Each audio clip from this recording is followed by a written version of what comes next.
Terima kasih Bapak Ibu untuk kehadirannya pada pagi hari ini. Terima kasih Pak Prabono waktunya. Kembali untuk kita boleh belajar bersama-sama. Kalau minggu kemarin Pak Ayung sudah menyampaikan beberapa hal yang mesti kita boleh renungkan. Pagi hari ini kita akan sharingkan di kalau Bapak Ibu masih ingat ada di mana itu di Mazmur 8, kemudian Yohanes 7, Roma 8, 1 Korintus 14, dan situ membahas mengenai adalah kita bicara ini dalam koridor sebagai orang-orang yang berdoa, the prayer man, seperti itu bagian dari the valor man, bagian dari orang-orang yang gagah berani, dan yang kita akan bahas pada pagi hari ini sebetulnya merupakan salah satu misi dari SGBMFI, Bapak Ibu. Visinya Bapak Ibu tapi pasti tahu sudah visinya. Kemudian ada 6 misi, dan misi ketiga kalau Bapak Ibu ingat di situ bagaimana membantu untuk member, untuk anggota itu untuk mengalami kepenuhan Roh Kudus, pencurahan Roh Kudus. Dan juga di situ kita tahu ada tanda-tanda mengenai bahasa roh itu. Dan inilah yang akan kita bahas pada pagi hari ini, kita sharingkan, dan apa yang boleh kita renungkan 4 ayat kemarin yang 1 minggu yang lalu kita renungkan. Kita akan sharing yang menjadi pengalaman kita Bapak Ibu. Jadi kita akan lihat praktisnya dulu aja. Mungkin kalau kita akan membahas dari segi teologinya mungkin agak berpanjangan, tapi kan kita akan membahas secara praktisnya aja apa yang kita alami sebagai orang-orang yang berdoa, pria yang berdoa, wanita yang berdoa dalam hubungannya dengan bahasa roh, doa bahasa roh ini. Mari silakan Bapak Ibu, siapa yang mau sharing dari DIJ dulu. Nah, monggo, siapa yang mau sharing mengenai apa yang sudah kita renungkan 4 firman Tuhan itu? Silakan, mungkin Pak Agus Anang. Nah, monggo Pak Rubin, dapat Pak Pak. Rubin, monggo Pak. Saya balik ya. Pak Berita Rubin, monggo Pak. Bagaimana? Pak Berita Rubin aja dulu Pak, monggo. Saya belum Oke. mengikuti ya. Mungkin ini aja Pak Johan aja. Ada Pak Johan, monggo. Kantok tapi enggak pernah sharing ini, mesti sharing Pak Johan, bagaimana betul Pak. Ayo Pak Jo. dengan firman Tuhan itu. Mari Pak Johan. Ya, kalau menurut saya Pak ya, memang setiap anak-anak Tuhan itu harus dipimpin oleh Roh Kudus Pak. Karena kalau kita sebagai anak Tuhan itu tidak dipenuhi oleh Roh Kudus setiap hari, ya artinya kan bagaimana bisa dipenuhi oleh Roh Kudus itu ya nggak bisa lagi dipisahkan dengan satu hubungan yang intim dengan Tuhan. Karena kalau kita tidak punya hubungan yang intim dengan Tuhan, kita pasti tidak akan dipimpin oleh Roh Kudus. Yang paling penting itu selain dipimpin oleh Tuhan, kita juga tidak melakukan hal-hal di luar kebenaran firman Tuhan. Nah, kalau kita melakukan hal-hal yang di luar kebenaran firman Tuhan, kehidupan yang manusia lama, sepenuh dosa, masih mungkin hati yang tidak beres, ya saya pikir ini sulit dipimpin oleh Roh Kudus ya Pak. Jadi bagaimana kita sebagai anak-anak Tuhan ini bisa dipimpin oleh Roh Kudus, ya hidup yang berkenan kepada Tuhan, hidup yang taat akan kepada Tuhan, juga di dalam pelayanan Wanaku Gospel ini, ya kita memang ya harus submit Pak, submission kepada pimpinan dan kepada Tuhan, itu yang paling penting Pak. Begitu menurut saya Pak Alek, terima kasih. Oke, ya terima kasih Pak Johan. Pengalaman Pak Johan untuk menjaga hubungan dengan Roh Kudus itu ya Pak Johan. Oke, mungkin saya nambahin Pak, saya nambahin sedikit Pak. Ya. Pak Alek boleh ya? Ya. Mohon izin nambahin.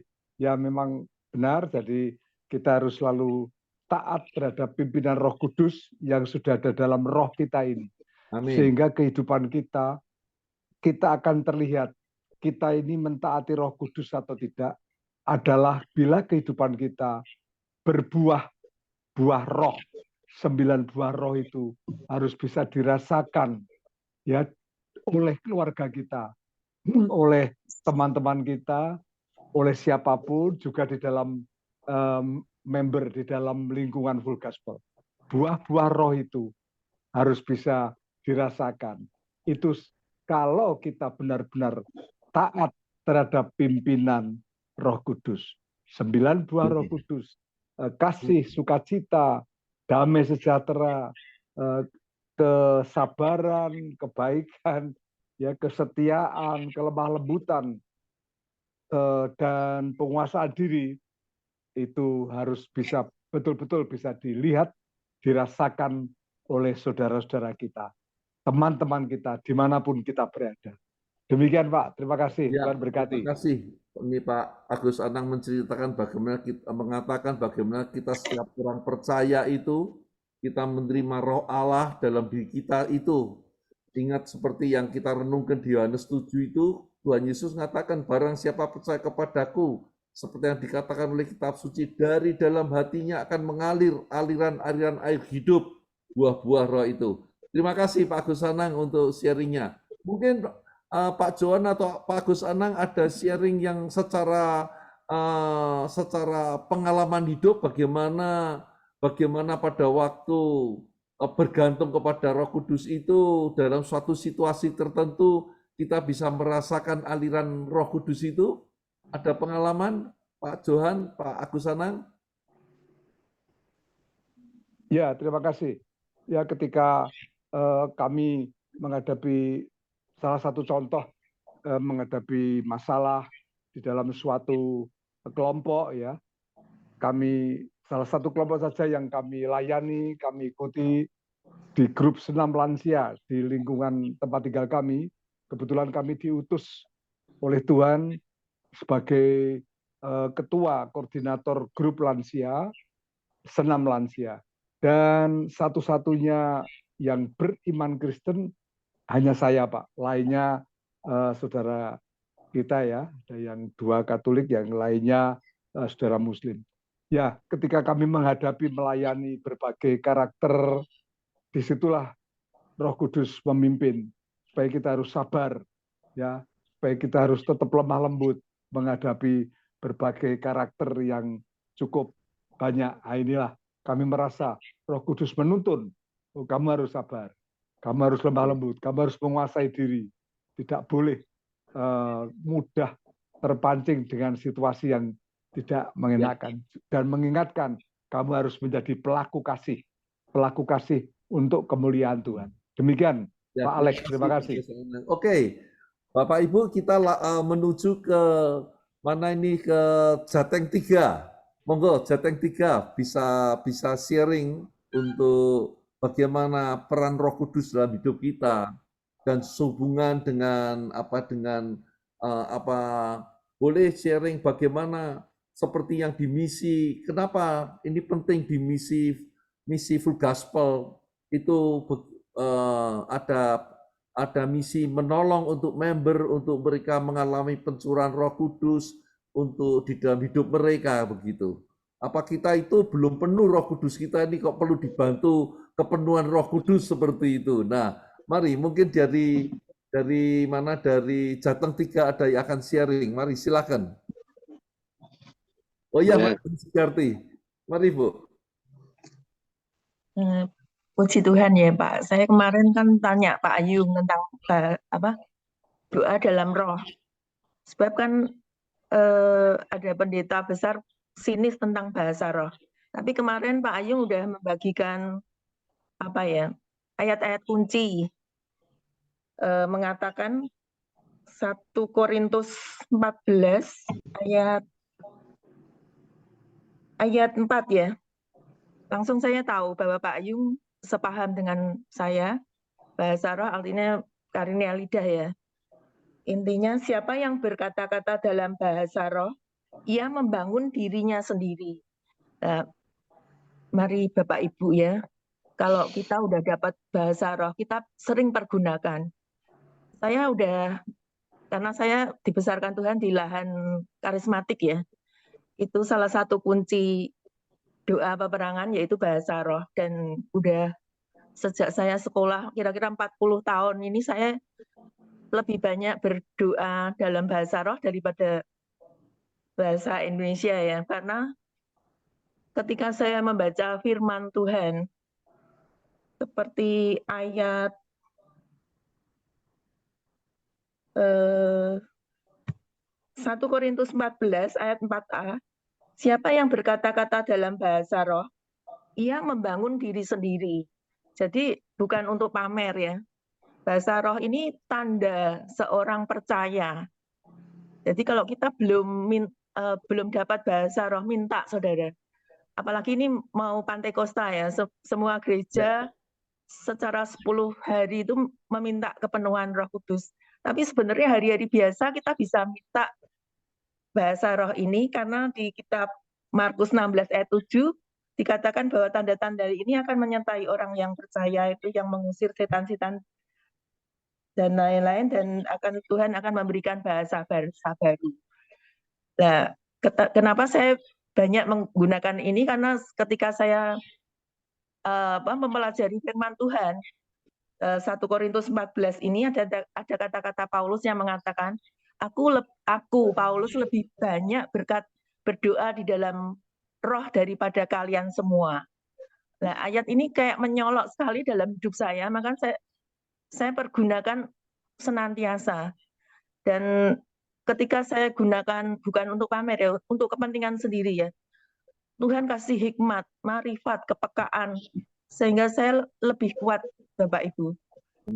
Mari kita sering pergunakan itu, sebab ini sebagai salah satu senjata Allah. Kayak kemarin sekalian aku bersaksi ya. Rumah saya tiba-tiba digeruduk sama orang-orang kayak katanya pejabat gitu. Anak saya dituduh itu mereka ke mall. Pulang-pulang dituduh mencuri HP dari anak pejabat ini. Sampai anak saya tuh ngomong, "Mas, jangan kaget kalau rumah kita ini lagi digeruduk orang-orang karena kita tadi dari DP Mall aku mencuri HP." Terus saya ngomong sama anak saya, mereka untuk melewati rumah saya kan daerahnya hampir 1000 meter bahkan lebih. Apa mereka nggak mikir kok kita nyuri HP? Anak saya bilang, "Mah, ini kekuasaan, Mah." Katanya istri Kapolda. Ceritanya lagi belanja dengan anak-anaknya. Dan mereka melihat CCTV DP Mall, menganggap bahwa anak saya itu yang nyuri. Maka semua sapam, anggota Polda yang bilang saya bawa anggotaku. Malam-malam. Terus di depan rumah saya ngebel terus.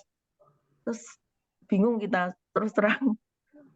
Terus kami bingung sekali. Terus kami ngomong sama anak saya, jangan dibuka lah, nanti ada masalah. Terus kita minta pengamanan rumah ya sebenarnya. Suami saya ngebel, minta rumah saya itu diamankan. Tapi telepon nggak dijawab semua. Kami bingung, terus suami saya ingat ada satu perwira yang sering konsultasi dengan dia. Walaupun kita tidak satu agama, tapi ditutup dengan doa. Terus dibel, "Pak, tolong Pak, aku ada masalah gini. Orang kok mau masuk menuduh kami." Terus dia bilang, "Oke, jangan dibuka sebelum aku datang." Padahal itu dia ungaran, kita ya deg-degan, perjalanan 30 menit. Tapi tanpa sadar tuh kita nggak sehati, kita berdoa masing-masing berdoa dalam bahasa roh. Suamiku berdoa terus selama 30 menit. Terus akhirnya perwira ini datang, dibuka, terus dia bilang, "Kasus ini kita bawa di atas Polres saja, wong dia katanya pejabat." Terus Poltabes dibawa ke sana. Terus sampai sana, terus kan di BAP itu sampai pajak. Terus akhirnya ibu pejabat itu kan sombong, bilang, asalnya nuduh anak saya, bilang ini kuntilanak yang nyuri HP. Sampai di sana tuh lemes. Terus ajudannya tuh ngomong gini, ajudan perempuannya ngomong gini, nggak biasanya ibu ini lemes. Tapi hari ini ada kekuatan besar yang dia nggak sanggup, nggak tahan. Akhirnya ibu ini minta maaf. Dan anaknya yang dicuri HP-nya itu kan anak-anaknya bilang sama ibunya, "Bu, istighfar," artinya bertobat.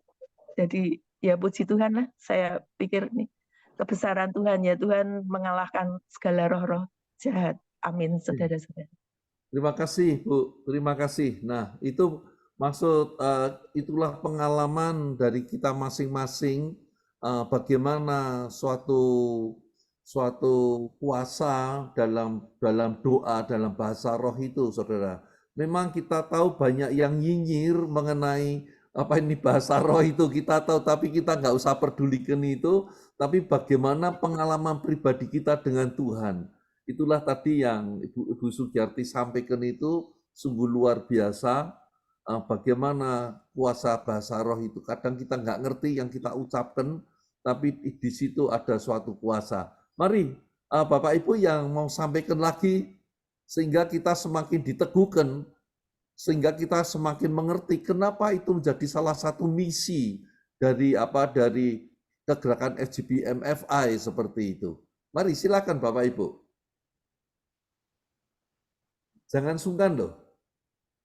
Solo dulu aja sudah, mari Solo. Ini kan banyak teman Solo nih. Pak Gianto, ada pengalaman Pak Gianto? Ya, terima kasih Pak Alex untuk waktunya. Ya, saya sudah baca firman-firman kemarin, ya Mazmur 8, Yohanes 7, Roma 8, 1 Korintus 14, tentang Roh Kudus. Memang benar sekali, penting sekali dalam hidup kita selalu mengandalkan Roh Kudus yang selalu membuat kita lebih ya. Jadi saya kira hidup tanpa Roh Kudus kita tidak akan mampu dan kita pasti tidak bisa semangat ya, loyo terus. Cuma saya pribadi belum bisa bahasa roh, jadi maaf saya ya kepengen tapi kok ya belum bisa. Mungkin nanti ada penjelasan yang lebih lagi tentang Roh Kudus, Pak Alex. Jadi ya, saya belum bisa bahasa roh, cuman saya merasakan dalam doa sudah merasakan sih Roh Kudus, dan saya juga sudah berdoa mohon kiranya Roh Kudus terus pimpin hidup saya. Cuma tidak bisa bahasa roh itu Pak Alex. Nanti mudah-mudahan ada penjelasan lebih. Terima kasih Pak Alex. Oke, memang seringkali saudara, untuk saya pribadi dulu juga tidak mudeng ini saudara. Tapi di dalam kemudian saya ada di pertemuan chapter, kemudian saya ada mulai ikut di dalam satu persekutuan doa di gereja saya seperti itu, saya makin mengerti gitu. Sebetulnya oleh Roh Kudus, oleh Tuhan itu disediakan karunia-karunia ini. Cuma kita tuh tinggal rindu, kita minta begitu. Ternyata pada waktu setelah saya itu mendapatkan karunia itu, saya dapatkan. Itu seperti Ibu Sugiyarti sampaikan, itu ada suatu kekuatan dari dalam begitu loh. Sehingga banyak hal pada waktu sumpah, pada waktu jalan buntu, saya mulai doa di dalam bahasa roh seperti itu. Nah, di situ mulai Tuhan memberikan suatu yang jelas, memberikan suatu kelegaan. Yang jelas, kemudian di situ kita mulai melihat jalan keluar itu. Saya mau saksi saudaraku, suatu saat pada suatu hari pada waktu habis doa malam, kami biasanya hari Rabu doa malam bersama Pak Ayung, Dr. Hendro, Pak Bernard gitu. Pulang doa malam, biasanya kita doa malam mulai jam 10 sampai jam 12, pulang sampai di rumah itu, kebetulan rumah saya kan juga di kampung saudara. Kemudian saya ada 2 rumah, yang satu, yang sebelah itu saya kontrakkan gitu loh. Kontrakkan yang kontrak ini dikontrak oleh sekolah Inggris, sekolah bahasa Inggris, yang ninggalin itu orang bule gitu. Nah, pada waktu saya sampai di rumah, tetangga-tetangganya pada ngelumpuk semua di depan rumah saya gitu. Ternyata orangnya bule ini baru bertengkar sama pacarnya gitu loh. Wah, rame banget sampai wong namanya kampung saudara, keluar kabeh orang kampung. Nah, saya duwe omah teko, dadi sasaran saya saudara. Seperti itu. Nah, kemudian saya ini negur gitu loh. Lah bahasa Inggris saya ini kan enggak entos saudara. Pada waktu saya tegur, lah bulenya tuh lebih gede, lebih muda, lebih tinggi dari saya gitu. Agar itu sampai setengah dipencoloti loh saudara. Dipencoloti nguber saya mau digibeng saudara. Nah, Pada waktu mau dikipeng, satpam itu kan ya nyekeli dia. Wah ya kontal saudara. Tapi pada waktu saya berhadapan, pada waktu itu saya habis doa malam, setiap kita tuh habis doa kan ada kepenuhan imannya. Kemudian saya ingat saya mulai doa dalam bahasa roh saudara. Sehingga tangan yang mau mukul saya itu koyok wayang diem aja saudara.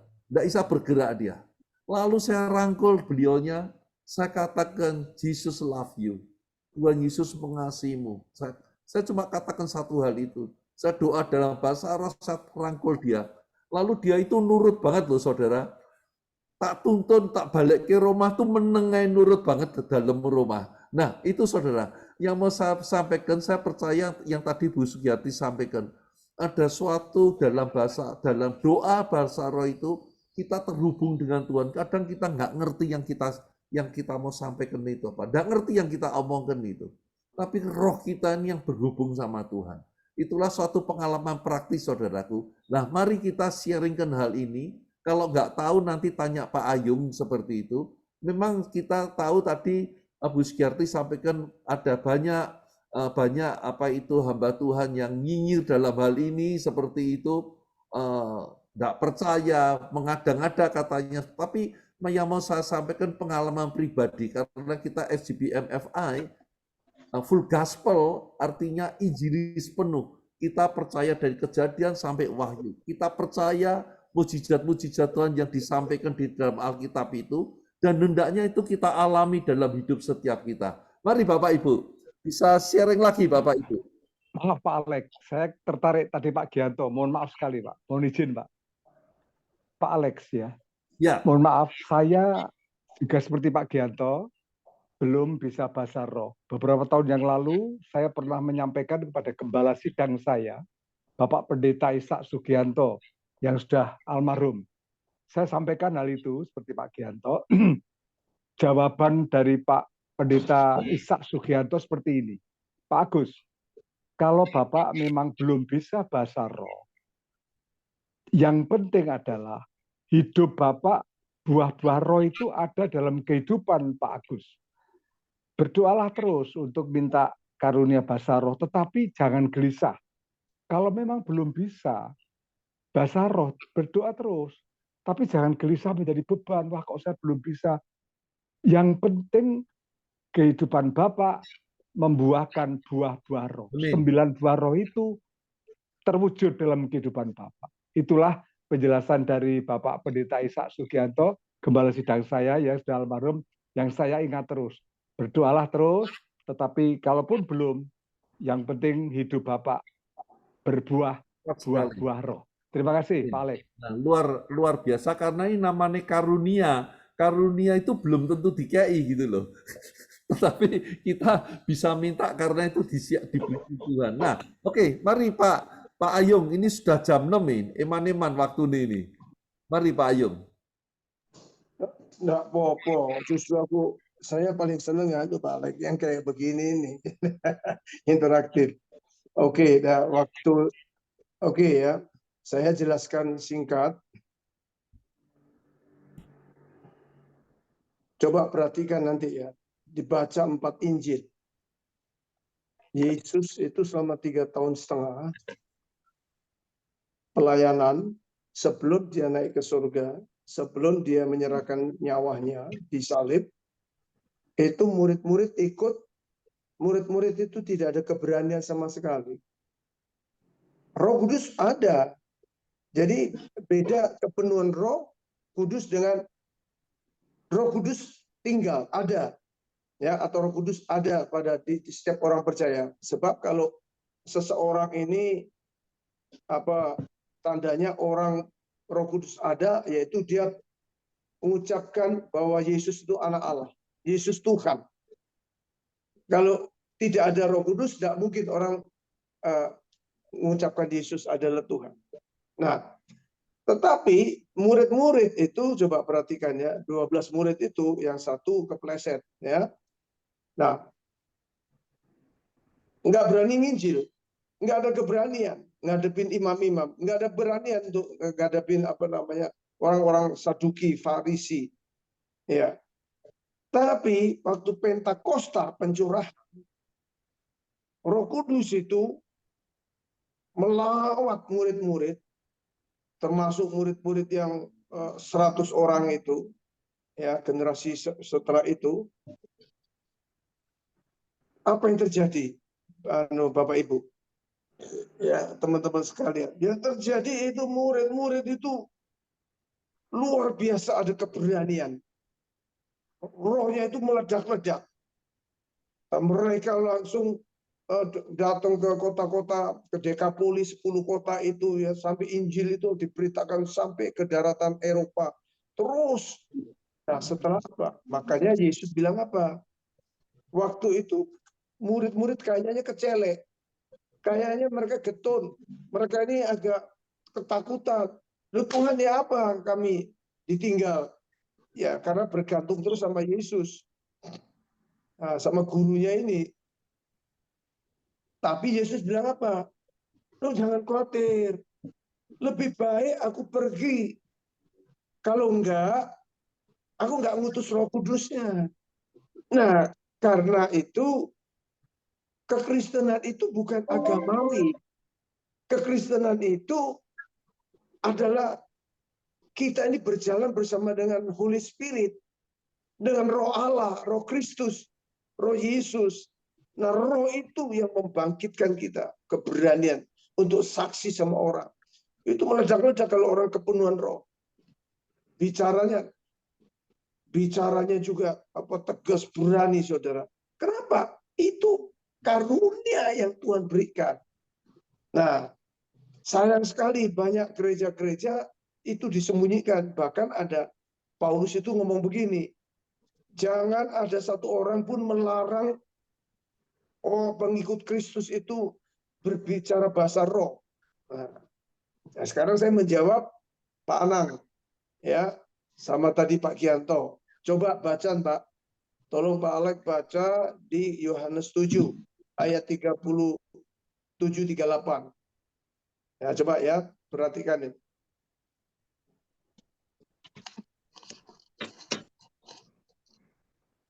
Di-unmute Pak Alek. Yohanes 7 ayat 37 sampai 38. Perikopnya air sumber hidup. Dan pada hari terakhir, yaitu pada puncak perayaan itu, Yesus berdiri dan berseru, barang siapa haus, baiklah ia datang kepadaku dan minum. Ayat 38, barang siapa percaya kepadaku, seperti yang dikatakan oleh kitab suci, dari dalam hatinya akan mengalir aliran-aliran air hidup. Amin. Jelas ya, Anang, Pak Gianto. Ya, jadi pendeta Pak Anang betul sekali. Jadi yang penting pertama itu ayat 37 katakan barang siapa haus. Nah, sekarang Pak Anang sama Pak Gianto haus apa enggak? Nah, namanya haus itu rindu banget. Kepengen jadi ngelak ya. Haus, rindu sama Tuhan. Itu Tuhan berikan. Ya. Dan yang kedua, kata yang kedua, percaya. Barang siapa percaya. Nah, seringkali kita ini nggak percaya soalnya. Ngomongnya percaya mulut, tapi dalam hati enggak, ragu-ragu. Iki opo iki? Iki bahasa opo? Loh kok lama-lama piye? Nah, coba. Ya, seringkali makanya orang selalu tidak dijelaskan, tidak dipahami. Wes pokoknya bahasa roh. Padahal itu akar kerohanian full gospel ini justru di sini. Misi yang ketiga itu, Bapak Ibu. Nah, coba Pak Alek baca Mazmur 8 ayat 2. Dari dalam Mazmur 8, ya. Mazmur 8 ayat 2. Dari mulut bayi-bayi dan anak-anak yang menyusu telah kau letakkan dasar kekuatan karena lawanmu untuk membungkamkan musuh dan pendendam. Ya, itu yang terjadi kesaksian Pak Alek, kesaksian Ibu Sugiyarti.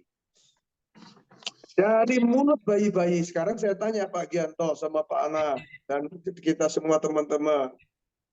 Bayi-bayi ini bahasanya apa? Ono sing ngerti nggak? Ya apa bahasanya Pak? Bayi. Pernah pernah punya anak kan? Dulu kecilnya apa? Ya apa bayi itu bahasanya Pak? Nangis. Ya, owe. No, iya. Semua podo di seluruh dunia saya tanya semua orang kulit putih, kulit hitam, kulit coklat, kulit apa namanya kuning, semuanya saya tanya sama owe. Nah, owe-nya beda. Yang tahu itu mamanya. Yang tahu mamanya. Bapaknya orang ngurusin manuk, ngurusin motor, ngurusin akeh, nggak ngurusin anak. Kenapa? Yang cedak itu mamai. Nah, makanya kenapa kita itu disebut Holy Spirit seringkali disebut dengan apa she, yaitu apa namanya Allah Roh Tritunggal, itu ketiga itu seperti ada beberapa persepsi ya teman-teman, itu seperti kayak seorang ibu supaya kita ini dikasih penjelasan. Nah, ibu itu yang dekat. Maksudnya Holy Spirit, makanya kita mesti dekat. Dekat kita akan diberikan kepekaan. Kepekaan tahu kapan menstruasi, kapan dia beol, kapan dia kencing. Anak itu, nah, OE beda-beda. Yang tahu itu, yang peka itu mamanya. Bapak era ngerti, wah rebel, kita bingung malahan. Ya, kapan lapar, kapan dia demam, dia nggak enak badannya, kaget. Itu OE. Tapi kok yang ngerti mamanya. Nah, kode saudara. Makanya bahasa roh tadi dijelaskan di 1 Korintus 14 itu ayat 2 dengan bahwa kita ini bukan berbicara dengan kita private langsung dengan Bapa yang memberi. Bapak itu yang memberi. Bayangin, jadi Tuhan Allah itu yang memberi kepada kita itu lewat anaknya. Roh Kudus makanya diturunkan untuk kita diberi karunia. Nah, langkahnya yaitu haus dan percaya. Tuhan, aku kepingin loh Tuhan. Setiap kita doa datang hadapan Tuhan, aku kepingin kasih no karunia-karuniamu. Nah, kan belum ngomong. Nah, makanya nanti malam atau nanti sebentar lagi doa Pak Dianto sama Pak Anak. Rindu ya. Kalau selama kita nggak punya kerinduan, nggak ada kehausan, nggak bisa. Terus apalagi kalau nggak percaya. Yang kata kedua itu percaya itu penting banget. Percaya. Nah, kenapa kita bisa timbul percaya? Karena paham bahwa ternyata dari mulut bayi-bayi, bahasa roh itu diibaratkan seperti mulut bayi-bayi. Nah, ternyata dampaknya apa? Itu bayi itu kalau ngoek, ya dia bersuara, itu demit apa itu di rumah itu ketakutan semua. Nah, termasuk demit yang masuk ke bapaknya. Coba, ya, saya sudah dipelajarin ini banyak keluarga. Bapaknya itu paling ngamuk waktu apa? Kerungu suara bayi ini, suara anak yang jerit-jerit nggak jelas, ngamuk apa? Kepriben dek nanu. Saat apa? Saat hatinya diselimuti dengan apa? Hatinya diselimuti dengan perkara-perkara yang sia-sia. Hatinya lagi pengen sepeda nabi koncone, wah tiba-tiba atau dia pengen lagi ngurusin apa jual beli ngamuk, nggak ada ketenangan. Makanya itu ya bahasa roh itu so powerful sekali. Makanya iblis pakai ya hamba-hamba Tuhan yang nggak jelas. Wah jangan itu sesat. Siapa yang bilang sesat? Kalau sesat ya Alkitab sesat semua. Alkitab ngajarin kok. Rasul-rasul itu begitu powerful. Murid-murid itu sebelum kepenuhan roh dengan tanda bahasa roh Stefanus itu, dan juga keberanian untuk melangkah. Tanda awal itu bukan bahasa roh itu kedua. Tanda awal itu keberanian orang kepenuhan Roh Kudus. Ya, tanda daripada kita ada Roh Kudus, kita mengaku Yesus Tuhan. Tanda untuk kita kepenuhan roh itu berani bersaksi, meledak-ledak, semangat melayani, pengen melihat orang, hatinya penuh belas kasihan. Itu meledak-ledak, testimoni, selalu saksi. Contohnya siapa? Yaitu wanita Samaria. Jadi perikop daripada Yohanes 7 itu, ya 37, sebelumnya 37, 30 dan seterusnya itu, Tuhan itu ketemu waktu di sumur, wanita Samaria itu sedang berbincang, kemudian Tuhan bilang apa? Ya, kalau kamu minum air yang dalam sumur ini, kamu akan haus lagi. Tapi kalau engkau minum daripadaku, air yang kuberikan engkau tidak akan. Nah, penjelasannya perikop 37-38 itu. Jadi kebanyakan kita kan senangnya beragama. Kering, lemas rohnya, nggak bisa menyala-nyala. Makanya banyak orang tanya, kok ayo, kok sampai saya kicik, menyala-nyala, kok semangat. Kok sudah terima Roh Kudus belum? Wes kok, tapi penuh belum? Nah, terus menang kabeh. Nggak bisa jawab. Kita harus feel by the Holy Spirit. Penuh dengan roh. Sampai melimpah. Orang lah melimpah, penuh. Coba, kalau kita diberkati Tuhan, melimpah, penuh. Kudu pengen ngekei wong. Wah. Lah orang lama disimpan terus sampai bosok. Nah, ini kepenuhan roh ya, seperti air terus mengalir nanti buah-buah itu tadi Pak Anang, sehingga kita akan karunia makin ditambahkan oleh Tuhan, dan juga buah roh itu mengalir sukacita, damai sejahtera, kebaikan, ya, kemurahan. Waduh, itu mengalir, Pak. Mengalir. Kalau kita nggak dipenuhi, nggak mengalir, Pak. Itu mengalir buah roh. Sehingga itu nyata. Ya, buah-buah roh itu. Oke, Pak Alek? Ya, Karena ya, mungkin ini nyambung minggu depan, Pak. Minggu depan mau kita sambung ayat yang sama dulu atau gimana? Ketoknya yang sama, Pak. belum Ya, dibocor, Pak. okay. Mungkin Sama saya lagi, Pak. akan sharing ya, mungkin bisa menginspirasi teman-teman. Karena teman-teman juga tahu saya sendiri bukan dari gereja karismatik, saudara, saya dari gereja Katolik begitu. Nah, kemudian untuk yang tadi Pak Ayung yang seperti di misi nomor 3 itu kalau di gereja kami itu di Persekutuan Doa Karismatik Katolik namanya itu pencurahan Roh Kudus, saudara, kepenuhan Roh Kudus seperti itu. Tetapi ya Bapak Ibu tahu gereja saya itu apa-apa kan teratur, tidak sembarang didoakan. Kau melok retret dulu, saudara, suruh retret dulu. Retret diceritani dulu semua hal yang Pak Ayung cerita itu dalam suatu retret, sehingga kita itu rindu banget gitu loh. Nah, pada puncaknya retret itu retretnya itu kalau di gereja kami itu namanya seminar hidup baru dalam roh itu. Nah, seperti itu, setelah itu baru didoakan untuk menerima karunia Roh Kudus seperti itu. Nah, di situ betul saudara, di situ aliran air hidup itu benar-benar terasa. Saya itu merasakan ada sukacita, ada suatu keberanian, suatu kerinduan melayani seperti itu. Nah, waktu itu nyonya saya belum dapat, saudara. Nyonya saya belum dapat, saya yang dapat.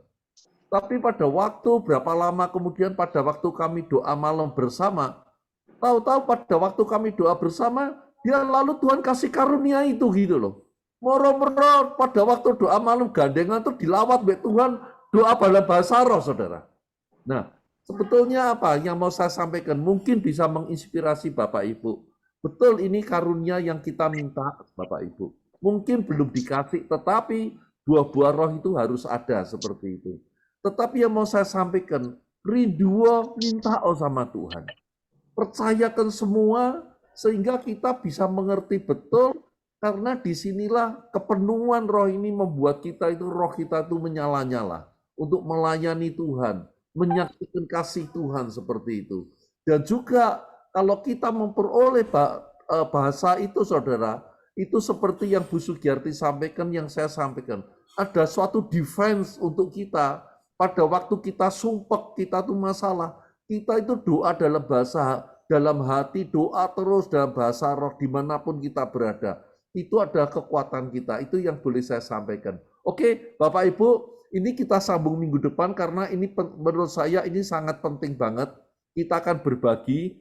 Jangan yang sharing sama beberapa orang, tapi hendaknya semua bisa berbagi sehingga membuka cakrawala ini. Dan Bapak Ibu yang terus dalam satu minggu minta sama Tuhan karunia ini menjelang hari Pentakosta, bisa minta doakan hamba Tuhan kembali Bapak Ibu atau teman di chapter minta didoakan untuk mendapatkan karunia itu, Bapak Ibu. Penting sekali ini. Itulah sebetulnya pentingnya departemen prayer itu di situ, saudara. Sebetulnya ini pentingnya. Ya Pak. Caranya gini, teman-teman, Pak Anang, khususnya Pak Anang sama Pak Gianto, kalau yang lainnya seperti Pak Anang, caranya begini, nanti waktu doa pribadi, baca dulu ayatnya. Yohanes 7 tadi 37, barang siapa haus, hendak datang. Tuhan, engkau berkata, barang siapa haus, ini engkau yang berkata, aku haus Tuhan. Barang siapa percaya, aku percaya Tuhan. Nah ayat itu dibaca, pelan, mantap, diulangi, terus Tuhan, aku haus, aku percaya. Penuhi aku, Roh Kudus-Mu. Tuhan Yesus, penuhi aku. Waduh, saudara nanti lihatin ya. Nah, caranya gitu, ya, sama Tuhan. Ya, jadi, nah, setelah kalau nanti terima, minggu depan sharing. Semangat, meledak-ledak. Jadi jangan dipanggil sama Pak Alek lagi. Ayo, sambil. Nah, ini namanya pelatihan itu begini. Ya, ojo di, ya, nanti Pak Beni, ayo langsung. Ya, waduh Pak, saya manu. Nah, itu namanya meledak-ledak. Nah, ini ngalami transformasi nanti roh. Ya, nah, saya minta Pak Alek ini Ya. supaya teman-teman ini kebetulan RP ini teko kabeh, coba dihimbau. Morning prayer ini lah bisa masuk di nasional itu Senin pagi kemarin. Ya, kan jam 5 sama, jam 5 sampai jam 6. Karena apa? Itu Matius 18-19 itu powerful sekali. Itu bicara corporate prayer. Bersama-sama walaupun nggak ditugasi tetapi teko, itu kita dukung doa. Itu powerful sekali. Nah, kita doakan kota-kota Pak Alek. Itu coba Tuhan bekerja loh. Luar biasa loh. Siapa nyana bisa muncul anak-anak muda dari bikin viral di Lampung, apa di udoni, maksudnya ditelanjangin itu, dan sekarang barusan di Banten, di Banten juga. Ini luar biasa. Yang kita doakan kota-kota ini, Lampung, Banten, nanti mana apa yang terjadi di kota-kota itu, lihat ini ya. Terjadi apa namanya transformasi, terjadi kegerakan yang aneh-aneh yang dibongkar sama Tuhan, munculkan orang-orangnya. Nah, ini penting banget ya. Aduh, apa yang kalau bisa nanti tolong Pak Beni gerakan elingno, saling elingno, Pak Gianto sama apa namanya Pak Santoso, apa Susanto nanti, dan juga Pak Kamto sama nanti Pak Ali, gerakan ya Bu Sigarti, tolong sampaikan Pak Ali supaya gerakan semua bisa datang morning prayer sama-sama. Kebetulan Pak Alek minggu depan ini teman-teman dari Asia Pasifik, Rod Winter ini dari Australia, apa namanya koordinator doanya untuk Asia Pasifik, itu minggu depan mau masuk. Oh, puji Tuhan. Karena dia merasa jadi kita ini ya teman-teman, saudara dan saya ini betul-betul jadi berkat buat Asia Pasifik. Persis nubuatan yang disampaikan Demos Zakaria, nanti Asia akan bangkit. Nah ini doa-doa ini kita ini mereka pengen belajar. Aneh toh, Pak Alek. Malah belajar kan kita Indonesia. Kenapa? Karena Indonesia akan ditekan sehingga Tuhan itu bangkitkan banyak pendoa-doa supaya berdoa yang efektif, yang efisien kupiye. Nah, Pak Alek. Ya, jadi kita loh teman-teman ini kebetulan ketemu lah iso tiap pagi seger, ketemu mana yang seger ya, ya datang kepada Tuhan, doa. Waduh, roh kita terus makin menyala-nyala. Amin, amin. Amin. Oke, Pak Yong, terima kasih. Maaf Bapak Ibu, ini kelewat 21 menit ini. Seperti itu. Tapi saya percaya kita semua diberkati. Monggo Pak